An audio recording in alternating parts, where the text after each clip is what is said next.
look forward to a new year, ಹೊಸ ವರ್ಷವನ್ನ ಎದುರು ನೋಡುವಾಗ once a year it's good to evaluate our lives. ವರ್ಷದಲ್ಲಿ ಒಂದು ಬಾರಿ ಆದರೂ ನಮ್ಮ ಜೀವಿತವನ್ನ ಪರಿಶೀಲಿಸಿಕೊಳ್ಳಬೇಕು ನಾವು. I don't think there's anything special about 31st of December more than any other day, but ಬೇರೆ ಎಲ್ಲಾ ದಿನಗಳಿಗಿಂತ ಡಿಸೆಂಬರ್ 31ನೇ ತಾರೀಕು ಅಂತಹ ವಿಶೇಷ ಅಂತ ನಾನು ಎಣಿಸೋದಿಲ್ಲ. in one sense it's good. ಒಂದು ರೀತಿಯಲ್ಲಿ ನೋಡೋದಾದ್ರೆ ಅದು ಒಳ್ಳೆಯದೇ. It is God who decided that the earth goes around the sun in 365 and a quarter days. We didn't decide that. 365 ದಿನಗಳು ಸಹ ಭೂಮಿಯು ಸೂರ್ಯನನ್ನ ಸುತ್ತುತ್ತಿರುತ್ತದೆ. ಅದನ್ನ ದೇವರೇ ನಿರ್ಧರಿಸಿರುತ್ತಾರೆ ಹೊರತು ನಾವು ಅದನ್ನ ನಿರ್ಧರಿಸಿರುವುದಿಲ್ಲ. So in that one revolution, once a year, ವರ್ಷದಲ್ಲಿ ಒಂದು ಬಾರಿ ಆ ಒಂದು ಸುತ್ತುವಿಕೆ ಅಥವಾ ಪ್ರದಕ್ಷಿಣೆಯಲ್ಲಿ it's good for us to examine ourselves and see how it has gone in this year with our lives. ನಮ್ಮ ಜೀವಿತದಲ್ಲಿ ಇದೆಲ್ಲ ಹೇಗಾಯ್ತು ಎನ್ನುವಂಥದ್ದನ್ನ ನೋಡಿ ನಮ್ಮನ್ನ ನಾವು ಪರೀಕ್ಷಿಸಿಕೊಳ್ಳುವುದು ಬಹಳ ಉತ್ತಮ ಈ ವರ್ಷದಲ್ಲಿ. And as we look towards the future, ಮತ್ತು ನಾವು ಭವಿಷ್ಯದ ಕಡೆಗೆ ಎದುರು ನೋಡುವವರಾಗಿರಬೇಕು. as we come 1 year closer to the coming of Jesus Christ, ಯೇಸು ಕ್ರಿಸ್ತನ ಬರೋಣಕ್ಕೆ ನಾವು ಒಂದು ವರ್ಷ ಹತ್ತಿರವಾಗುತ್ತಿದ್ದೇವೆ. and we think of the time when we shall stand before him to give an account of our life. ನಾವು ಒಂದಿನ ಆತನ ಎದುರುಗಡೆ ನಿಂತು ನಮ್ಮ ಜೀವಿತದ ಲೆಕ್ಕವನ್ನ ಒಪ್ಪಿಸಬೇಕಾದ ವಿಷಯದ ಕುರಿತು ಯೋಚಿಸೋಣ. We want our lives to fulfill whatever God wants to do through us before he comes. ಕ್ರಿಸ್ತನು ನಮ್ಮ ಜೀವಿತದಲ್ಲಿ ನಮ್ಮ ಮುಖಾಂತರ ಏನೆಲ್ಲ ಮಾಡಬೇಕು ಅಂತ ಯೋಜಿಸಿದ್ರಲ್ಲ ಅದನ್ನೆಲ್ಲ ನಾವು ಆತನು ಬರುವ ಮೊದಲೇ ಪೂರೈಸಿಕೊಳ್ಳುವವರಾಗಿರಬೇಕು. And in order to do that, I want to share some things with you. Let's turn first of all to 2 Timothy chapter 1 and verse 7. ಅದನ್ನೆಲ್ಲ ನಾವು ಮಾಡುವ ಮೊದಲು ಒಂದು ವಿಷಯವನ್ನ ನಾನು ನಿಮ್ಮೊಟ್ಟಿಗೆ ಹಂಚಿಕೊಳ್ಳಲು ಇಷ್ಟಪಡ್ತೇನೆ. 2 ತಿಮೋತಿ 1ನೇ ಅಧ್ಯಾಯ 7ನೇ ವಚನಕ್ಕೆ ತಿರುಗಿಸಿಕೊಳ್ಳ್ರಿ. 2 Timothy 1 verse 7. 2 ತಿಮೋತಿ 1ನೇ ಅಧ್ಯಾಯ 7ನೇ ವಚನ. God has not given us a spirit of timidity. ದೇವರು ನಮಗೆ ಭಯದ ಆತ್ಮವನ್ನು ಕೊಟ್ಟಿಲ್ಲ ಎಂಬುದಾಗಿ ಅಲ್ಲಿ ಹೇಳುತ್ತೆ. God does not want any of his children to be shy about confessing Christ. ಕ್ರಿಸ್ತನನ್ನ ಅರಿಕೆ ಮಾಡುವಂತ ವಿಷಯಕ್ಕೆ ಬಂದಾಗ ದೇವರು ಬಯಸುವುದೇನಪ್ಪಾ ಅಂದ್ರೆ ತನ್ನ ಮಕ್ಕಳು ಯಾರು ಕೂಡ ಆ ವಿಷಯವಾಗಿ ನಾಚಿಕೆ ಪಡಬಾರದು ಅಂತ. God has not given us the spirit of fear. ದೇವರು ನಮಗೆ ಭಯದ ಆತ್ಮವನ್ನ ಕೊಟ್ಟಿಲ್ಲ. But he's given us the spirit of power. ಆತ ನಮಗೆ ಕೊಟ್ಟಿರುವಂತ ಆತ್ಮ ಬಲವುಳ್ಳದ್ದು and love ಪ್ರೀತಿ ಆತ್ಮ and discipline. ಮತ್ತು ಶಿಸ್ತುಪಡಿಸುವಿಕೆ ಅಂದ್ರೆ ಸ್ವಸ್ಥ ಬುದ್ಧಿ ಆತ್ಮ. Many of us have, I believe, taken seriously the exhortations and given in this church to ನಾನು ನಂಬುತ್ತೇನೆ ಈ ಸಭೆಯಲ್ಲಿ ನಿಮ್ಮಲ್ಲಿ ಅನೇಕರಿಗೆ ಕೊಟ್ಟಂತ ಆ ಒಂದು ಎಚ್ಚರಿಕೆ ಮಾತುಗಳನ್ನ ನೀವು ಗಂಭೀರವಾಗಿ ತೆಗೆದುಕೊಂಡಿದ್ದೀರಿ ಅಂತ. repent, to confess all our sins, to keep a good conscience, ಮಾನಸಾಂತರ ಪಡುವಂಥದ್ದು ಮತ್ತು ನಿಮ್ಮ ಎಲ್ಲ ಪಾಪಗಳನ್ನು ಅರಿಕೆ ಮಾಡುವಂಥದ್ದು, ನಿಮ್ಮ ಮನಸ್ಸಾಕ್ಷಿಯನ್ನು ಶುದ್ಧವಾಗಿಟ್ಟುಕೊಳ್ಳುವಂಥದ್ದು, to confess a sin as soon as it's committed, ನೀವು ಪಾಪ ಮಾಡಿದ ತಕ್ಷಣಕ್ಕೆ ಅದು ನಿಮ್ಮ ಅರಿವಿಗೆ ಬಂದ ಕೂಡಲೇ ಅದನ್ನು ಅರಿಕೆ ಮಾಡುವಂಥದ್ದು, believing that the blood of Christ cleanses us. ಯೇಸು ಕ್ರಿಸ್ತನ ರಕ್ತವು ನಮ್ಮನ್ನು ತೊಳೆದಿದೆ ಎಂದು ನಂಬುವಂಥದ್ದು. I believe also a number of us have prayed that God would fill us with his Holy Spirit. ಅನೇಕರು ನಿಮ್ಮಲ್ಲಿ ಪವಿತ್ರಾತ್ಮನಿಂದ ತುಂಬಿಸಲ್ಪಡುವಂತೆ ದೇವರಲ್ಲಿ ಪ್ರಾರ್ಥಿಸಿದ್ದೀರಿ ಎಂಬುದಾಗಿ ನಾನು ನಂಬುತ್ತೇನೆ. We've read the word. ನಾವು ದೇವರ ವಾಕ್ಯವನ್ನು ಓದಿದ್ದೇವೆ. And it seems that we've done all these things. ಅದು ನೋಡ್ಲಿಕ್ಕೆ ಯಾವ ತರ ಅನ್ಸುತ್ತಪ್ಪ ಅಂದ್ರೆ ಇವೆಲ್ಲ ನಾವು ಮಾಡಿದೀವಿ ಅಂತ ಅನ್ಸುತ್ತೆ. And yet if we are honest, many of us have to say that we have not had a very satisfying experience of the Christian life. ನಿಮ್ಮಲ್ಲಿ ಅನೇಕರು ಪ್ರಾಮಾಣಿಕವಾಗಿದ್ದರೆ ಈ ರೀತಿಯಾಗಿ ಹೇಳ್ತೀರಿ, ನಾನು ಇನ್ನೂ ಸಹ ಕ್ರೈಸ್ತ ಜೀವಿತವನ್ನ ತೃಪ್ತಿಯಾಗುವಷ್ಟು ಅನುಭವಿಸಿಲ್ಲ ಅಂತ. Would you say that the year 2009 that's finished now, you've had a very satisfying experience of Christ in the Christian life? ಈ ಒಂದು 2009ನೇ ಇಸವಿ ಮುಗಿದಿದೆ ಕೂಡ.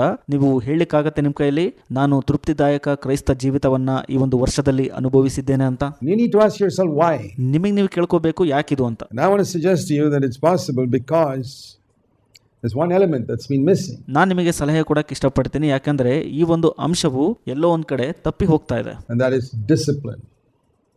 You can never become holy without discipline. ಅದು ಶಿಸ್ತುಪಡಿಸುವಿಕೆ. ನೀವು ಶಿಸ್ತುಪಡಿಸುವಿಕೆ ಇಲ್ಲದೆ ಎಂದಿಗೂ ಪವಿತ್ರರಾಗಲಾಗಲ್ಲ. You can read the Bible as much as you like. ನಿಮಗೆ ಎಷ್ಟು ಬೇಕೋ ಅಷ್ಟು ಸತ್ಯವೇದವನ್ನು ಓದಬಹುದು. You can be filled with the Holy Spirit. ನೀವು ಪವಿತ್ರಾತ್ಮನಿಂದ ತುಂಬಲ್ಪಡಬಹುದು. You can keep a good conscience. ನೀವು ಶುದ್ಧ ಮನಸ್ಸಾಕ್ಷಿಯನ್ನು ಕೂಡ ಹೊಂದ್ಕೋಬಹುದು. But if you don't subject yourself to God's discipline, ಆದರೆ ದೇವರ ಶಿಸ್ತುಪಡಿಸುವಿಕೆಗೆ ನಿಮ್ಮನ್ನ ನೀವು ಒಪ್ಪಿಸಿಕೊಡ್ಲಿಲ್ಲ ಅಂದ್ರೆ ಅಥವಾ ಅಧೀನರಾಗ್ಲಿಲ್ಲ ಅಂದ್ರೆ you will still miss out on God's purposes. ದೇವರ ಉದ್ದೇಶಗಳನ್ನ ತಪ್ಪಿಸಿಕೊಳ್ಳೋ ಸಾಧ್ಯತೆ ಇರುತ್ತೆ. God has not given us a spirit of laziness. ದೇವರು ನಮಗೆ ಸೋಮಾರಿತನದ ಆತ್ಮವನ್ನ ಕೊಟ್ಟಿಲ್ಲ. He gives us a spirit. This is not something I have to do myself. In the world, ನನಗೆ ನಾನೇ ಏನೋ ಮಾಡೋ ಅವಶ್ಯಕತೆ ಇಲ್ಲ. ಕ್ರಿಸ್ತನು ನನಗೆ ತನ್ನ ಆತ್ಮವನ್ನು ಕೊಡ್ತಾನೆ. ಆದ್ರೆ ಈ ಲೋಕದಲ್ಲಿ they teach that you must discipline yourself, you must do this, you must do this, do this. ಬೋಧಿಸಲಾಗತ್ತೆ, ನೀವು ಇದನ್ನ ಮಾಡಬೇಕು, ಅದನ್ನ ಮಾಡಬೇಕು, ಶಿಸ್ತುಪಡಿಸ್ಕೋಬೇಕು ಅಂದ್ರೆ ಅಂತ ಹೇಳುತ್ತೆ. But here it says God has given us a spirit of discipline. ಆದ್ರೆ ಇಲ್ಲಿ ಹೇಳುತ್ತೆ ದೇವರು ಸ್ವಸ್ಥ ಬುದ್ಧಿಯ ಅಂದ್ರೆ ಶಿಸ್ತುಪಡಿಸುವಿಕೆಯ ಆತ್ಮವನ್ನ ಕೊಟ್ಟಿದ್ದಾನೆ ಅಂತ. So when the Holy Spirit seeks to discipline us in certain areas, ಕೆಲವು ನಮ್ಮ ಕ್ಷೇತ್ರಗಳಲ್ಲಿ ಪವಿತ್ರಾತ್ಮನು ನಮ್ಮನ್ನು ಶಿಸ್ತುಪಡಿಸಲು ಆರಂಭಿಸಿದಾಗ it's possible for us to resist that, ನಮಗೆ ಸಾಧ್ಯತೆ ಇದೆ ಅದನ್ನ ತಡೆಯುವಂಥದ್ದು, or to ignore what he's saying. ಅಥವಾ ಆತನು ಹೇಳುವಂಥದ್ದನ್ನ ಕಡೆಗಣಿಸೋ ಸಾಧ್ಯತೆ ಇದೆ. And then of course he'll never force us to go a pathway that he sees we don't want to go. ನಾವು ಹೋಗದೇ ಇರುವಂತ ಮಾರ್ಗಕ್ಕೆ ಹೋಗುವಂತೆ ಆತನು ಎಂದಿಗೂ ನಮ್ಮನ್ನು ಒತ್ತಾಯಪಡಿಸೋದಿಲ್ಲ ನಂತರದಲ್ಲಿ. So I want to tell you something practical. ನಾನು ನಿಮಗೆ ಪ್ರಾಯೋಗಿಕ ವಿಷಯವನ್ನ ಹೇಳಲು ಇಷ್ಟಪಡ್ತೇನೆ. And I want to encourage all of you, at least those who have ears to hear, to please take these three areas that I want to talk about seriously in the coming year. ಬರುವಂತ ವರ್ಷದಲ್ಲಿ ನಾನು ಹೇಳುವಂತ ಈ 3 ಕ್ಷೇತ್ರಗಳನ್ನ ಕಿವಿಯುಳ್ಳವರು ಕೇಳಿದರೆ ಅದು ಒಳ್ಳೆಯದು ಎಂಬುದಾಗಿ ನಾನು ಪ್ರೋತ್ಸಾಹ ಪಡಿಸಕ್ಕೆ ಇಷ್ಟಪಡ್ತೀನಿ. It's all right to make a decision before God, or people talk about New Year resolutions. ಜನರು ಮಾತನಾಡುವಂತ ತೀರ್ಮಾನ ಅಂದ್ರೆ ದೇವರ ಎದುರುಗಡೆ ನಿರ್ಧಾರವನ್ನ ತೆಗೆದುಕೊಳ್ಳುವಂತದ್ದು ಒಳ್ಳೆಯದೇ, ತಪ್ಪೇನಿಲ್ಲ. But so long as you're depending on God and say, Lord, I want you to help me in this, I'll never make it otherwise. ಆದರೆ ನೀವು ದೇವರ ಮೇಲೆ ಅವಲಂಬಿತರಾಗಿ, ದೇವರೇ ನನಗೆ ನೀವು ಸಹಾಯ ಮಾಡ್ರಿ, ನನ್ನ ಕೈಲಿಂದನೇ ನಾನು ಇದನ್ನ ಮಾಡ್ಲಿಕ್ಕೆ ಆಗೋದಿಲ್ಲ ಅಂತ ನೀವು ಹೇಳುವರಾಗಿರ್ಬೇಕು. So the first area where we need to really ask God to help us to be disciplined is in the area of the use of our time. ಮೊದಲ ಕ್ಷೇತ್ರ ನಾವು ದೇವರಲ್ಲಿ ಕೇಳ್ಕೋಬೇಕು, ನಮ್ಮನ್ನು ನಾವು ಶಿಸ್ತುಪಡಿಸಿಕೊಳ್ಳಿಕ್ಕೆ ದೇವರಿಗೆ ಸಹಾಯ ಮಾಡುವಂತೆ. ಆ ಕ್ಷೇತ್ರ ಯಾವುದಪ್ಪ ಅಂದ್ರೆ ನಮ್ಮ ಸಮಯವನ್ನ ಉಪಯೋಗಿಸುವಂತ ವಿಷಯ. See what the Bible says in Ephesians in chapter 5. ಸತ್ಯವೇದವು ಎಫೆಸ 5ನೇ ಅಧ್ಯಾಯದಲ್ಲಿ ಏನಂತ ಹೇಳುತ್ತೆ ನೋಡ್ರಿ. Everybody says that the days are evil. ಎಲ್ಲರೂ ಹೇಳ್ತಾ ಇದ್ದಾರೆ ದಿನಗಳು ಕೆಟ್ಟವುಗಳಾಗಿವೆ ಅಂತ. You look at the newspapers, it's pretty clear. The days are evil. ವಾರ್ತಾ ಪತ್ರಿಕೆಗಳನ್ನ ನೋಡುವಾಗ ಸ್ಪಷ್ಟಗೊಳ್ಳುತ್ತೆ ದಿನಗಳು ಕೆಟ್ಟವುಗಳಾಗಿವೆ ಅಂತ. 2009 was more evil than 2008. 2009ನೇ ಇಸವಿಯು 2008ನೇ ಇಸವಿಗಿಂತ ಕೆಟ್ಟದ್ದಾಗಿದೆ. Without being any prophet, I can say that 2010 is going to be more evil than 2009. ಪ್ರವಾದಿಗಳ ಹೊರತಾಗಿ ನಾನು ಹೇಳಕ್ ಇಷ್ಟಪಡ್ತೇನೆ 2009ನೇ ಇಸವಿಗಿಂತ 2010ನೇ ಇಸವಿ ಇನ್ನೂ ಕೆಟ್ಟದಾಗಿರುತ್ತೆ ಅಂತ. So if the days are evil, so what? Here it says in Ephesians 5, ದಿನಗಳು ಕೆಟ್ಟವುಗಳಾಗಿವೆ, ಹಾಗಾದ್ರೂ ಏನು? ಎಫೆಸ 5ನೇ ಅಧ್ಯಾಯದಲ್ಲಿ ಹೇಳಕ್ ಇಷ್ಟಪಡುತ್ತೆ. verse 15 and 16. 15 ಮತ್ತು 16ನೇ ವಚನ. Be careful how you walk, not as unwise men, but as wise. ಆದ ಕಾರಣ ನೀವು ನಡಕೊಳ್ಳುವ ರೀತಿಯನ್ನ ಜಾಗೃತೆಯಿಂದ ನೋಡಿಕೊಳ್ಳಿರಿ, ಜ್ಞಾನವಿಲ್ಲದವರಾಗಿ ನಡೆಯದೆ ಜ್ಞಾನವಂತರಾಗಿರ್ರಿ. Making the most of your time, because the days are evil. ದಿನಗಳು ಕೆಟ್ಟವುಗಳಾಗಿರುವುದರಿಂದ ಕಾಲವನ್ನು ಸುಮ್ಮನೆ ಕಳೆಯದೆ ಉಪಯೋಗಿಸಿಕೊಳ್ಳಿರಿ. So don't be foolish, but understand what the will of the Lord is. ಬುದ್ಧಿಹೀನರಾಗಿ ನಡೆಯದೆ ಕರ್ತನ ಚಿತ್ತವೇನೆಂಬುದನ್ನು ವಿಚಾರಿಸಿ ತಿಳಿದುಕೊಳ್ಳುವವರಾಗಿರ್ರಿ. There's one area, you can look at some other brother and say, I don't have the gift he has. ನೀವು ಒಬ್ಬ ಸಹೋದರನನ್ನ ನೋಡಿ ಹೇಳಬಹುದು ಆತನಿಗಿರುವಂತ ವರ ನನ್ನಲ್ಲಿಲ್ಲ ಅಂತ. God gives different gifts to different people in the body of Christ. ಕ್ರಿಸ್ತನ ದೇಹದಲ್ಲಿ ದೇವರು ವಿಧ ವಿಧವಾದ ವರಗಳನ್ನ ಬೇರೆ ಬೇರೆ ರೀತಿಯಲ್ಲಿ ಜನರಿಗೆ ಕೊಟ್ಟಿರ್ತಾರೆ. And also, even natural gifts, many of us are different. Some are more intelligent and some have got more money and some have got many things like that. ಸ್ವಾಭಾವಿಕ ವರಗಳು, ಕೆಲವರಿಗೆ ಬುದ್ಧಿಶಕ್ತಿ, ಇನ್ನು ಕೆಲವರಿಗೆ ಹಣ ಮತ್ತು ಈ ರೀತಿಯಾಗಿ ಅನೇಕ ವಿಷಯಗಳಿರ್ತವೆ. But there's one area where all of us are exactly equal. ಆದರೆ ಒಂದು ಕ್ಷೇತ್ರದಲ್ಲಿ ನಾವೆಲ್ಲರೂ ಸಮಾನರಾಗಿದ್ದೇವೆ. And that is, we all have exactly 24 hours a day. ಅದು ನಮಗೆಲ್ಲರಿಗೂ ದಿನದ 24 ಗಂಟೆ ಇವೆ. Nobody gets 25, nobody gets 23. We are equal. ಯಾರಿಗೂ 23 ಗಂಟೆ ಸಿಗಲ್ಲ ಅಥವಾ ಯಾರಿಗೂ 25 ಗಂಟೆ ಸಿಗಲ್ಲ, ಎಲ್ಲರಿಗೂ ಸಮನಾಗಿ ಸಿಗುತ್ತದೆ. But what we do with those 24 hours a day, there's a lot of difference. ದಿನದ ಆ 24 ಗಂಟೆಯಲ್ಲಿ ನಾವೆಲ್ಲ ಏನೇನು ಮಾಡ್ತೀವಲ್ಲ ಅದು ವ್ಯತ್ಯಾಸವನ್ನ ತರುವಂತದ್ದಾಗಿದೆ. Some people make tremendous good use of that time and make a lot of progress. ಕೆಲವು ಜನರು ಆ ಸಮಯವನ್ನ ಅದ್ಭುತವಾಗಿ ಬಳಸಿಕೊಂಡು ಬೆಳವಣಿಗೆಯನ್ನ ಅಥವಾ ವೃದ್ಧಿಯನ್ನ ಹೊಂದುತ್ತಾರೆ. Others, like the man who buried his talent in the ground, wasted. ಆದರೆ ಒಬ್ಬ ಮನುಷ್ಯನು ತಲಾಂತನ್ನ ಮಣ್ಣಿನಲ್ಲಿ ಬಚ್ಚಿಟ್ಟ ಪ್ರಕಾರ ಅದನ್ನ ವ್ಯರ್ಥ ಮಾಡ್ತಾನೆ ಸಮಯವನ್ನ. And by the end of the year, they don't have much to show. ವರ್ಷದ ಕೊನೆಯಲ್ಲಿ ಆತನಿಗೆ ತೋರಿಸಲು ಅಷ್ಟಾಗಿ ಏನು ಉಳಿದಿರೋದಿಲ್ಲ. So when you look back over this year, ಈ ಒಂದು ವರ್ಷವನ್ನ ಹಿಂತಿರುಗಿ ನೀವು ನೋಡುವಾಗ, I think we could all acknowledge that there's a lot of time we wasted. ನಾವೆಲ್ಲರೂ ಅರಿಕೆ ಮಾಡಬೇಕಾಗತ್ತೆ, ಬಹಳಷ್ಟು ಸಮಯವನ್ನ ನಾವೆಲ್ಲರೂ ವ್ಯರ್ಥ ಮಾಡಿರ್ತೀವಿ. And you can never get it back. ಅದನ್ನ ನಾವು ಹಿಂತಿರುಗಿ ಪಡ್ಕೊಳ್ಳಲಾಗೋಲ್ಲ. There's one thing that even Almighty God cannot do. ಒಂದೇ ಒಂದು ಸಂಗತಿಯನ್ನ ಸರ್ವಶಕ್ತನಾದ ದೇವರು ಮಾಡ್ಲಿಕ್ಕಾಗಲ್ಲ. He cannot give you the 365 days of 2009 once again. 2009ನೇ ಇಸವಿಯ 365 ದಿನಗಳನ್ನ ಮತ್ತೊಮ್ಮೆ ನಿಮಗೆ ಕೊಡ್ಲಿಕ್ಕಾಗೋಲ್ಲ ದೇವರು. It's gone. It's gone. If you lose money, he can give that back to you. ಅದು ಹೊರಟೋಗಿದೆ ಅಂದ್ರೆ ಹೊರಟೋಗಿದೆ ಅಷ್ಟೇ. ನೀವು ಹಣ ಕಳ್ಕೊಂಡಿದ್ರೆ ಕೊಟ್ಬಿಡ್ತಾರೆ ದೇವರು. If you lose health, he can give it back to you.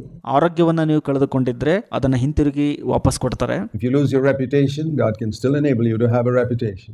ನಿಮ್ಮ ಘನತೆಯು ಹಾಳಾಗಿದ್ರೆ ದೇವರು ಇನ್ನೂ ಕೂಡ ಆ ಘನತೆಯನ್ನ ವಾಪಸ್ ಹಿಂತಿರುಗಿಸಿ ಕೊಡ್ತಾರೆ. But when you waste your time, ಆದ್ರೆ ನೀವು ನಿಮ್ಮ ಸಮಯವನ್ನ ವ್ಯರ್ಥ ಮಾಡುವಾಗ, even Almighty God can never give it back to you. ಸರ್ವಶಕ್ತನಾದ ದೇವರು ಸಹ ಅದನ್ನ ವಾಪಸ್ ಕೊಡ್ಲಿಕ್ಕೆ ಆಗೋಲ್ಲ. He can forgive you, sure. ಆತನು ನಿಶ್ಚಯವಾಗಿ ನಿಮ್ಮನ್ನ ಕ್ಷಮಿಸುತ್ತಾನೆ. But what you could have accomplished for Christ is gone. It's gone forever. ಆದರೆ ಕ್ರಿಸ್ತನಿಗಾಗಿ ನೀವೇನೆಲ್ಲ ಮಾಡಬಹುದಾಗಿತ್ತಲ್ಲ, ಅದು ಹೊರಟೋಗ್ಬಿಟ್ಟಿದೆ ಈಗಾಗಲೇ. You can do something about the future, but you can't do about the past. ಹಿಂದಿನ ಕಾಲದ ಕುರಿತಾಗಿ ನೀವೇನನ್ನೂ ಮಾಡ್ಲಿಕ್ಕೆ ಆಗೋದಿಲ್ಲ, ಆದರೆ ಮುಂಬರುವಂತ ದಿನದ ಕುರಿತಾಗಿ ಏನಾದರೂ ಮಾಡಬಹುದಾಗಿದೆ. It's not primarily a question of reward. ಅದು ಸನ್ಮಾನ ಅಥವಾ ಬಹುಮಾನ, ಅದಕ್ಕೆ ಸಂಬಂಧಪಟ್ಟಂತ ಪ್ರಶ್ನೆ ಅಲ್ಲ ಇಲ್ಲಿ. I don't believe we should live for reward. There may be rewards, but that's not what we live for. ಸನ್ಮಾನ ಅಥವಾ ಬಹುಮಾನ ಇರಬಹುದು, ಆದರೆ ನಾವು ಅದಕ್ಕಾಗಿ ಏನಾದರೂ ಮಾಡಬಾರ್ದು ಅಥವಾ ಜೀವಿಸಬಾರ್ದು. But if any of us understand the tremendous price that Jesus Christ paid in order to make us his children, ನಾವು ಆತನ ಮಕ್ಕಳಾಗುವಂತೆ ಯೇಸು ಕ್ರಿಸ್ತನು ತೆತ್ತಂತ ಬೆಲೆಯನ್ನ ನಾವು ನಿಜವಾಗ್ಲೂ ನಮ್ಮಲ್ಲಿ ಯಾರಾದರೂ ಅರ್ಥ ಮಾಡ್ಕೊಳ್ಳೋದಾದ್ರೆ, I cannot imagine that we won't have a sense of, Lord, I owe my life to you. ನಮ್ಮ ಜೀವಿತವು ನಿಮಗೆ ಋಣಿಯಾಗಿದೆ ಎಂಬ ಒಂದು ಭಾವನೆ ನಮ್ಮಲ್ಲಿದೆ ಎಂಬುದಾಗಿ ನಾನು ಊಹಿಸೋದಿಲ್ಲ ಅಷ್ಟಾಗಿ. What shall I do for you in return? ಕರ್ತರೆ, ಹಿಂತಿರುಗಿ ನಾನು ಏನನ್ನ ಮಾಡ್ಬೇಕು ಸ್ವಾಮಿ? Just come to meetings? ಊಟಕ್ಕೆ ಬರೋದಾ? Lord, I think I've wasted a lot of my life in the last year, but will you do something with my life this year? ಕರ್ತರೆ, ಕಳೆದ ವರ್ಷ ನನ್ನ ಜೀವಿತವನ್ನ ನಾನು ವ್ಯರ್ಥ ಮಾಡ್ಕೊಂಡಿದ್ದೀನಿ, ಬರುವಂತ ವರ್ಷ ನನ್ನ ಜೀವಿತದೊಟ್ಟಿಗೆ ನೀವು ಸಹಾಯ ಮಾಡ್ತಿರ ದೇವ್ರೆ ಅಂತ ಕೇಳುವರಾಗಿರ್ಬೇಕು ನಾವು. Will you help me, Lord, to make use of each day? ಪ್ರತಿ ದಿನದ ಸದಾವಕಾಶವನ್ನ ಉಪಯೋಗಿಸಿಕೊಳ್ಳಿಕ್ಕೆ ನಂಗೆ ಸಹಾಯ ಮಾಡ್ತಿರ ದೇವ್ರೆ. What a word this is. Make the most of your time. ಸಮಯವನ್ನ ಸುಮ್ಮನೆ ಕಳೆದುಕೊಳ್ಳದೆ ಉಪಯೋಗಿಸಿರಿ. ಎಂತಹ ವಚನ ಇದು. Make the most of your time. Please keep that in front of you this year. ಈ ಒಂದು ವರ್ಷ ಇದನ್ನ ನಿಮ್ಮ ಎದುರುಗಡೆ ಇಟ್ಕೊಳ್ರಿ. ಸಮಯವನ್ನ ವ್ಯರ್ಥ ಮಾಡದೆ ಉಪಯೋಗಿಸಿಕೊಳ್ಳ್ರಿ. Make the most of your time. ಸಮಯವನ್ನ ವ್ಯರ್ಥ ಮಾಡದೆ ಅದನ್ನ ಉಪಯೋಗಿಸಿಕೊಳ್ಳಿರಿ. And if you really take that seriously, ನೀವು ನಿಜವಾಗ್ಲೂ ಇದನ್ನ ಗಂಭೀರವಾಗಿ ತೆಗೆದುಕೊಳ್ಳೋದಾದ್ರೆ, you'll find at the end of this year, if the Lord tarries, this coming year, ಈ ಒಂದು ಬರುವಂತ ವರ್ಷದಲ್ಲಿ ಕರ್ತನು ಬರುವುದನ್ನ ವಿಳಂಬ ಮಾಡಿದ್ದೇ ಆದಲ್ಲಿ ನೀವು ಆಗ ಕಂಡುಕೊಳ್ಳೋದೇನಪ್ಪ ಅಂದ್ರೆ, you'll be amazed as to where you have reached spiritually in your own life. ನಿಮ್ಮ ಸ್ವಂತ ಜೀವಿತದಲ್ಲಿ ನಿಮ್ಮ ಆತ್ಮಿಕ ಮಟ್ಟದಲ್ಲಿ ಎಲ್ಲಿ ತಲುಪಿದ್ದೀರಲ್ಲ ಅದನ್ನ ನೋಡಿ ನಿಮಗೆ ವಿಸ್ಮಯ ಅನ್ಸುತ್ತೆ. How much of God you've come to know.